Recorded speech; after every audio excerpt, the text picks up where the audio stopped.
দেওয়া আছে, ঢুকে গেছে অলরেডি।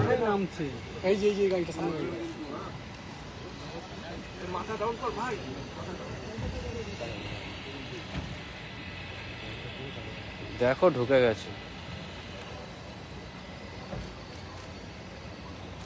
হ্যাঁ হ্যাঁ হ্যাঁ,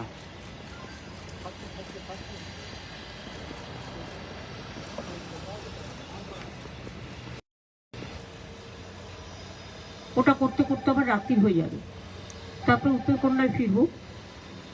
পরের দিন আমার মিরিকে যেখানে ডিজাস্টার হয়েছে সেখানে যাব। তারপরে ওখানে যেহেতু থাকার জায়গা নেই, মিরিক থেকে আমাকে দার্জিলিং যেতে হবে। দার্জিলিং আমি একদিন থাকবো, কারণ ওখানে আমাকে দার্জিলিং কালিম্পং নিয়ে, মিরিক যেহেতু দার্জিলিংয়ের মধ্যে পড়ে, আমাকে একটা রিভিউ মিটিং করতে হবে তার পরের দিন করে। আমি তার পরের দিনই ফিরে আসবো উত্তরকন্যায়।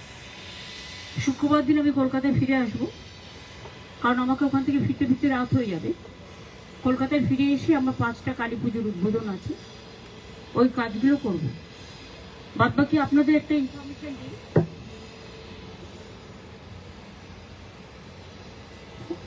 যারা খুব ভালো কাজ করেছে তাদের আমরা একটা অ্যাওয়ার্ডে দেবো।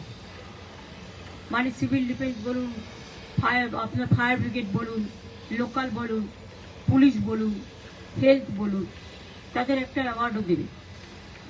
তাছাড়া আমি আরেকটা কথা বলি, আমার পাড়া আমার সমাধান একটা প্রোগ্রাম চলছিল।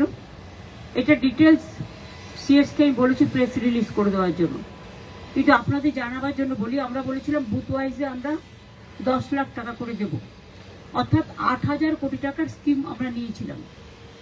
তার মধ্যে আপনারা শুনলে খুশি হবেন, এটা 6 নভেম্বর পর্যন্ত আছে। এখন আমরা বিশেষ করে যেগুলো অ্যাফেক্টেড ডিস্ট্রিক্ট সেগুলোকে আরও একটু এক্সটেন্ডেড করতে হবে।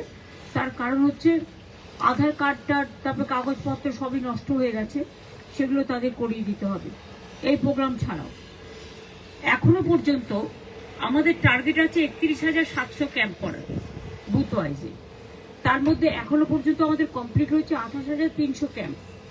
অলমোস্ট 90% বুথ আমরা কমপ্লিট করে ফেলেছি, এবং সেখানে প্রায় 2.5 কোটি ভিজিটার্স এসছেন, এবং তারা তাদের অনেক রকম প্রায় 383.58 লাখ স্কিমস আমরা রিসিভ করেছি।